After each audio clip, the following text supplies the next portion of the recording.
కసపట్లో మాజీ మంత్రి కాకాణి గోవర్ధన్ రెడ్డిని పోలీసులు అదుపులోకి తీసుకున్నారు. అక్రమ మైనింగ్ కేసులో కాకాణి A4 గా ఉన్నారు. అయితే ఈ కేసులో కాకాణిని మరింత లోతుగా విచారించాలని పోలీసులు కోర్టులో వాదనలు వినిపించారు. దీంతో పోలీసుల వాదనలతో కోర్టు ఏకీభవించింది. మాజీ మంత్రి కాకాణి గోవర్ధన్ రెడ్డిని 3 రోజుల కస్టడీకి అనుమతించింది.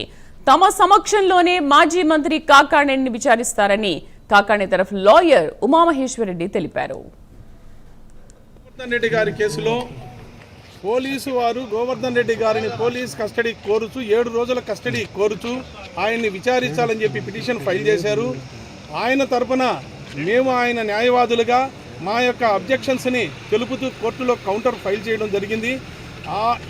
అసలు పోలీస్ కస్టడీకే ఇవ్వాల్సినటువంటి అవసరం లేదని, ఏ పరిస్థితుల్లో కస్టడీ ఇవ్వాలో ఏ పరిస్థితుల్లో కస్టడీ ఇవ్వకూడదో అపెక్స్ కోర్ట్స్ వారు పొందపరిచినటువంటి వారి యొక్క తీర్పులను కూడా రిలై అవుతూ కోర్టు వారి ముందు నా యొక్క ఆర్గ్యుమెంట్స్ వినిపించడం జరిగింది. అందులో కోర్టు వారు ఇరుపక్షాల వాదనలు విన్నపెంబట నిన్నటి దినం ఆర్డర్స్ చెప్పడం జరిగింది.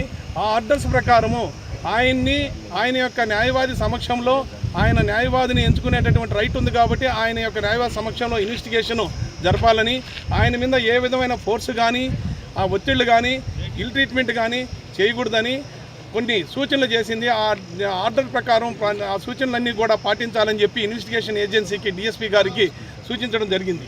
గోవర్ధన్ రెడ్డి గారి కేసులో